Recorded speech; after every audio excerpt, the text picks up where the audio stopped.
बिस्मा, तुम हांडी देख लेना, मैं ज़रा परवीन से मिलने जा रही हूँ। मैंने अपनी चादर ओढ़ी और अपनी बेटी बिस्मा से कहती हुई घर से बाहर निकल आई। ये मेरा रोज़ का मामूल था।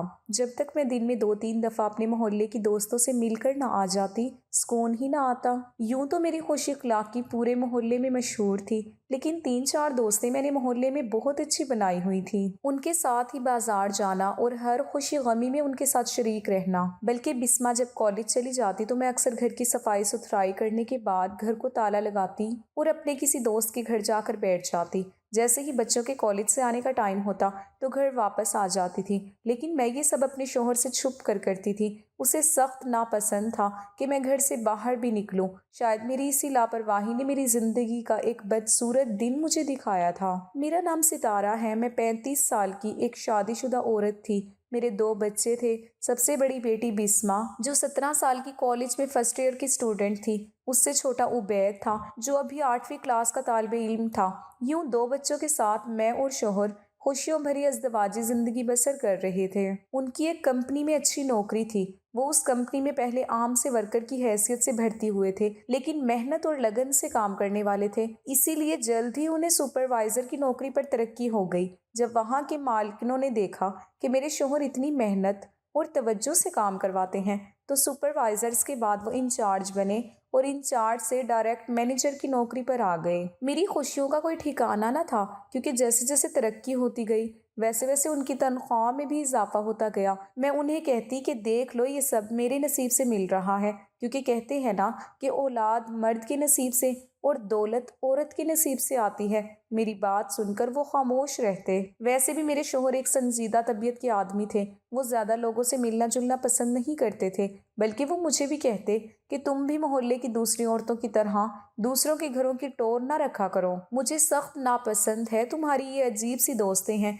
जो कभी किसी की बुराई कर रही होती हैं तो कभी किसी की। तुम इन सब से दूर रहा करो। लेकिन मुझे तो है जो अपने शोहर की बातों का कोई असर भी हो। मैं उनके सामने तो सर हिला देती, लेकिन जैसे ही वो घर से निकल कर नौकरी पर जाते, फौरन ही मोहल्ले में मैं किसी दोस्त के पास पहुंच जाती। फिर इस मोहल्ले वाली औरतों से बातें करती कि ये औरत तो कल बाजार गई थी, ये औरत ना जाने इतना मेकअप करके कहाँ जाती है। बस हमारी बातें ऐसी ही होती थी, जिनका कोई तुक ही ना होता। मेरी बेटी बिस्मा कद में अब मुझसे भी ज्यादा ऊंची हो गई थी। 17 साल की उम्र में उसकी मासूमियत उरूज थी। वो बेइंतहा की खूबसूरत थी। मैं भी शादी के अव्वलैन दिनों में ऐसे ही दुबली पत्ती और लंबी चौड़ी खूबसूरत लड़की दिखाई देती थी, लेकिन गुजरते वक्त के साथ मैं थोड़ी फतबा हो गई थी। लेकिन मेरे चेहरे के नैन नक्श ऐसे थे जिसकी वजह से मेरे ऊपर मोटापा जचता था।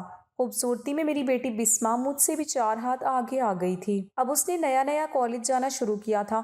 मेरे 2 ही बच्चे थे, इसीलिए मैं अपने बच्चों की हर मुंह से निकली हुई फरमाइश पूरी कर दिया करती थी। जब बिस्मा कॉलेज जाने लगी तो उसने देखा कि उसकी सारी दोस्तों के पास मोबाइल फ़ोन थे।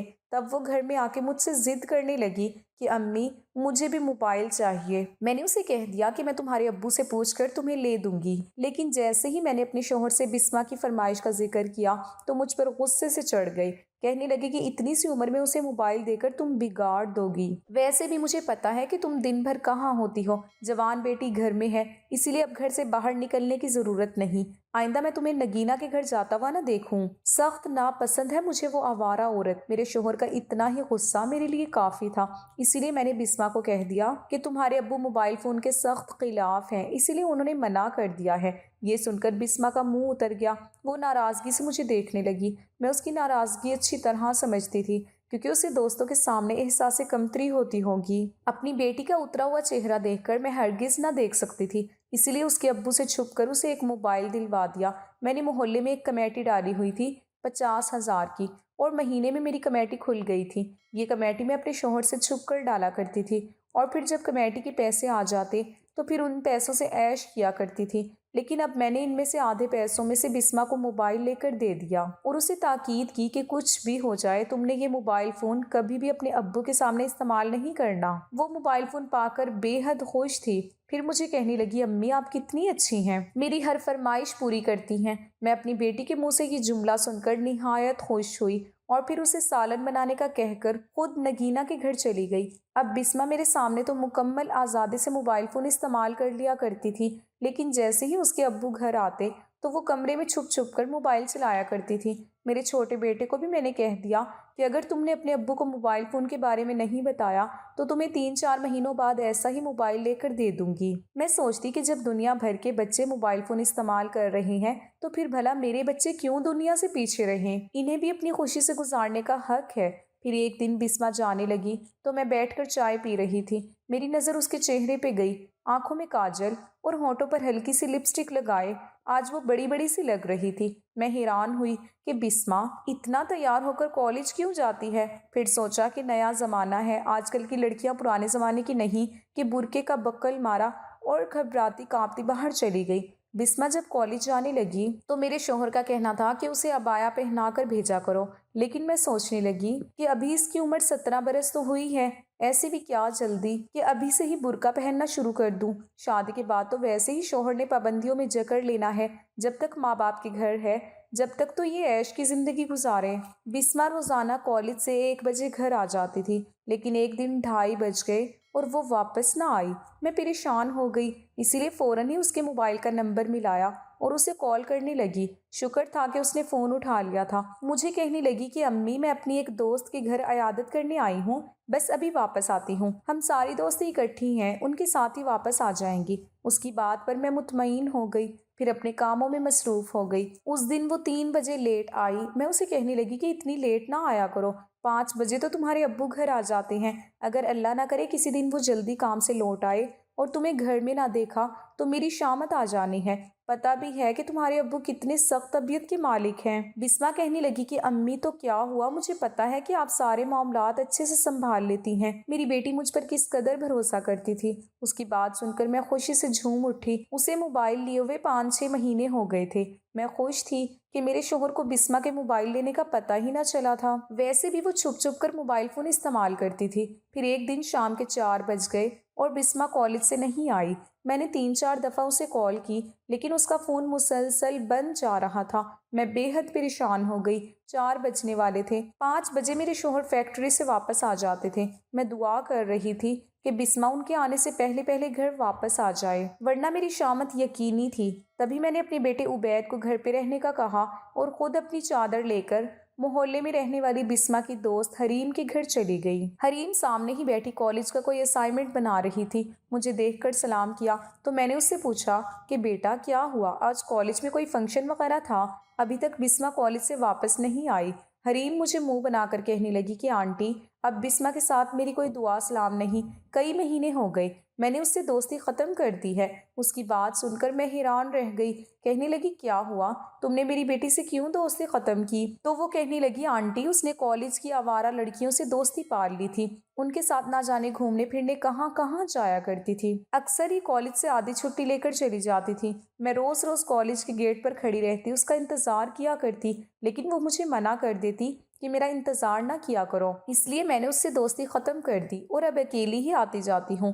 बिस्मा की दोस्त हरीम की बातों ने मेरे होश उड़ा दिए। मैं सोच भी नहीं सकती थी कि वो अपने दोस्तों के साथ घूमने फिरने भी जा सकती थी। अपने भारी होते सर के साथ मैं घर वापस आई तो मुझे शदीद गुस्सा आया, क्योंकि बिस्मा सामने ही चारपाई पर कॉलेज की यूनिफॉर्म में बेखबर लेटी थी। अजीब सा हुलिया हो रहा था उसका, ऐसा लगता था जैसे कोई मेहनत वाला काम करके आई हो। मैं गुस्से से उसके साथ बोली और उसे कहने लगी तुम्हें मालूम भी है कि टाइम क्या हुआ है, ये वक्त है तुम्हारे घर आने का, और तुमने हरीम के साथ आना जाना क्यों बंद किया है? मुझे बताया तो होता कि तुम अकेले ही कॉलेज आती जाती हो। अस्मा ने मेरी बात का कोई जवाब ना दिया, चुपचाप उठकर अंदर चली गई। बिस्मा ने मेरी बात का कोई जवाब ना दिया, चुपचाप उठकर अंदर चली गई। मैं उसके पीछे पीछे उसके कमरे में गई तो वो कहने लगी अम्मी अभी मेरी तबीयत ठीक नहीं, आप बाद में आना। ये कहते ही उसने मेरे मुंह पर कमरे का दरवाज़ा बंद कर दिया। उसने आज तक मुझसे इस तरीके से बात नहीं की थी। उसकी बदतमीज़ी पर मैं दिल खोल के रह गई। थोड़ी ही देर बाद मेरे शोहर भी अपने काम से लौट आए थे, इसीलिए मैंने बिस्मा पर ज़्यादा गुस्सा करना ज़रूरी ना समझा और घर के दीगर कामकाज निपटाने लगी। 2-3 दिन ऐसे ही गुजर गए। मैं देख रही थी कि बिस्मा 3-4 दिनों से कॉलेज नहीं जा रही थी। मैं उसे किसी काम का कहती तो वो कहती कि अम्मी मेरे सर में दर्द है, या फिर कहती कि मेरी टांगों में दर्द है। कोई ना कोई बहाना करके वो मेरे कहे हुए काम को टाल दिया करती। वो मेरी इकलौती और लाडली बेटी थी, इसलिए मैं उससे ज़्यादा काम पर जोर न डालती थी। پھر ایک دن میں نے اس کے کہنے پر دال چاول بنائے اور میرا بیٹا اور عبید اور ہم تینوں بیٹھ کر بڑے آرام سے کھانا کھا رہے تھے کہ اچانک ہی بسمہ کو ابکائی آئی اور وہ منہ پر ہاتھ رکھتے ہوئے واش روم بھاگ گئی۔ میں تشویش سے اسے دیکھنے لگی، سمجھی کہ شاید اس کا پیٹ خراب ہے، تبھی تو اس کا کھانا کھانے کو دل نہیں چاہ رہا۔ پھر واقعی اس نے کھانا نہیں کھایا بلکہ جا کر اپنے کمرے میں چارپائی پر لیٹ گئی۔ میں اس سے کہنے لگی کہ بسمہ، اگر پیٹ میں درد ہے یا ہاضمہ خراب ہے تو میں تمہیں گولی لا دیتی ہوں، لیکن وہ کہنے لگی کہ امی میری تو بہت دنوں سے ہی طبیعت خراب ہے۔ پھر میں نے اسے پیٹ کے درد کی گولی دی اور آرام کرنے کا کہہ کر محلے میں اپنی سہیلی سے ملنے چلی گئی۔ پھر دوسرے دن وہ صبح ناشتہ کرنے بیٹھی تو اچانک ہی اسے ابکائی آئی اور دوبارہ الٹی کرنے واش روم بھاگ گئی۔ اس کی یہ طبیعت میرے اوسان خطا کر رہے تھے۔ میں وہ بات سوچنا نہیں چاہتی تھی جو میرے ذہن میں آ رہی تھی۔ کافی دیر تک اس کے واش روم سے باہر آنے کا انتظار کرتی رہی جہاں وہ الٹی پہ الٹی کر کے نڈھال ہو رہی تھی۔ پھر تھوڑی واش روم سے نکلی اور چکراتے ہوئے سر کے ساتھ جا کر اپنے کمرے میں لیٹ گئی۔ میرے ہاتھ پاؤں میں ٹھنڈے پسینے آ رہے تھے۔ میں نے کمرے میں دروازے پر جھانک کر دیکھا تو حیران رہ گئی۔ وہ موبائل پر کسی کا نمبر ملا کر بار بار فون کر رہی تھی۔ شاید جسے فون کر رہی تھی وہ اٹھا نہیں رہی تھی۔ میں سوچنے لگی کہ کیا بات ہو سکتی ہے، بسمہ کی ایسی حالت کیوں ہے؟ اپنے دل کا شک دور کرنے کے لیے شام کو اس کے ابو کے آنے کے بعد میں اس کے قریب میں رہنے والی ایک لیڈی ڈاکٹر کے کلینک پر لے گئی۔ ابھی بھی اس کی حالت بری تھی۔ وہ بار بار مجھے کہہ رہی تھی کہ امی میں بالکل ٹھیک ہوں، واپس گھر چلتے ہیں، لیکن میں نے اسے غصے سے کہہ دیا کہ جب تک تمہارا چیک اپ نہیں ہو جاتا تم نے یہاں سے ہلنا نہیں ہے۔ میری بات پر وہ خوف زدہ تھی، چاروں طرف دیکھ رہی تھی۔ کلینک پر رش تھا، پھر ہمارا نمبر بھی آ گیا۔ میں بسمہ کو لے کر ڈاکٹر کے پاس چلی گئی، اس سے کہنے لگی کہ کئی دنوں سے اس کی طبیعت ٹھیک نہیں۔ وہ بسمہ کی آنکھیں کھول کر چیک کرنے لگی، اس کا بی پی چیک کیا جو لو ہو رہا تھا۔ بسمہ نے ڈاکٹر کے پوچھنے پر بتایا کہ اسے پیٹ میں ایک جانب درد رہتا ہے۔ پھر بسمہ کو چیک کرنے کے بعد وہ اندر لے گئی تو میں بھی اس کے ساتھ ہی کھڑی تھی۔ جیسے ہی الٹرا ساؤنڈ کرنے کے بعد وہ باہر آئی تو مجھے بڑے غور سے دیکھ رہی تھی۔ میرے پوچھنے پر اس نے روح کھینچنے والا انکشاف کیا کہ اس نے مجھے زمین سے آسمان پر پٹک دیا۔ لیڈی ڈاکٹر کا کہنا تھا کہ میری کنواری بیٹی ماں بننے والی ہے۔ اس کی بات سن کر میں شرم کے مارے زمین میں گڑنے کو تھی، کیونکہ وہ ہمارے محلے کی ہی لیڈی ڈاکٹر تھی۔ مجھے اچھی طرح جانتی تھی کہ میری بیٹی کی ابھی شادی نہیں ہوئی۔ میرے ہوش و حواس میرا ساتھ نہ دے رہے تھے۔ سمجھ نہیں آئی کہ میں ڈاکٹرنی سے کیا بات کروں۔ بسمہ میرے برابر میں ہی سر جھکائے بیٹھی تھی۔ میں سوچ بھی نہیں سکتی تھی کہ وہ میری تربیت کا اتنا غلیظ چہرہ مجھے دکھائے گی۔ میں وہیں بیٹھ کر رونے لگی تو لیڈی ڈاکٹر نے مجھے ترہم بھری نظروں سے دیکھا۔ پھر میں اس کے قدموں میں بیٹھ گئی، اسے کہنے لگی ڈاکٹر صاحبہ خدا کے لیے میری مدد کریں۔ میرے شوہر کو اگر یہ بات پتہ چل گئی تو وہ نہ صرف مجھے قتل کر دے گا بلکہ میری بیٹی کو بھی جان سے مار دے گا۔ آپ کسی بھی طرح کر کے اس کے پیٹ سے یہ گناہ ضائع کر دے۔ میں اس گناہ کا بوجھ لے کر اب واپس گھر نہیں جا سکتی۔ ایک نہ ایک دن یہ بات میرے شوہر کے سامنے کھل جانی ہے۔ آپ مجھ سے لاکھوں روپے لے لیں لیکن میرا یہ کام کر دیں۔ لیڈی ڈاکٹر کے انداز میں نہ ہوا تھا۔ وہ کہنے لگی کہ بی بی تم جیسی لاپرواہ ماؤں کی اولادیں ہی ایسے گل کھلاتی ہیں۔ اپنی بیٹی کے اوپر عقاب کی طرح نظر رکھنی تھی۔ تمہیں پتہ ہے کہ آج کل زمانہ کیسا ہے، تم نے دے دی ہوگی کھلی چھوٹ، تبھی تو تمہاری بیٹی نے یہ دن دکھایا ہے۔ اب لے جاؤ اس گناہ کو یہاں سے۔ میں ایسے کام نہیں کرتی کیونکہ میں نے اس بچے کا خون کر دیا تو یہ گناہ میرے سر رہے گا۔ دنیا کی زندگی تو میں عیش سے گزار لوں گی لیکن آخرت میں اس سب کے سامنے کیا جواب دوں گی؟ اس کی کھری کھری باتیں سن کر میں شرم سے پانی پانی ہو گئی۔ پھر بسمہ کا ہاتھ تھاما اسے لے کر گھر آ گئی۔ میرے شوہر گھر پر ہی بیٹھے ٹی وی دیکھ رہے تھے۔ بسمہ اپنے باپ کے سامنے نظریں جھکا کر کمرے میں چلی گئی۔ میں بھی ان کے برابر میں بیٹھ گئی۔ اس کے باپ مجھ سے پوچھنے لگے کیا ہوا، بسمہ کی طبیعت تو ٹھیک ہے نا؟ اس کی وہ باپ والے بھرے انداز میں پوچھ رہے تھے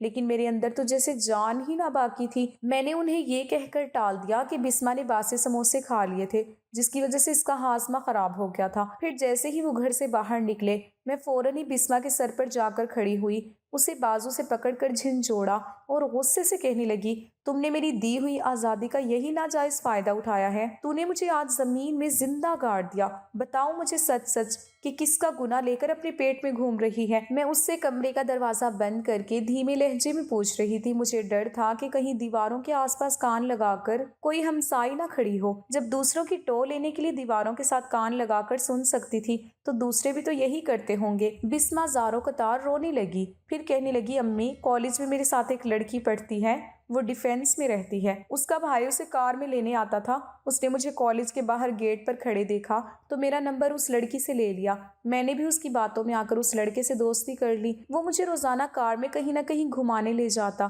پھر ایک دن وہ مجھے کسی ریسٹورینٹ میں لے جانے کی بجائے کسی فلیٹ پر لے گیا۔ اس نے مجھے کوئی شربت پینے کے لیے دیا جسے میں پی کر اپنے ہوش میں نہ رہی۔ 2-3 گھنٹے تک میں اس کے فلیٹ پر بے ہوش پڑی رہی۔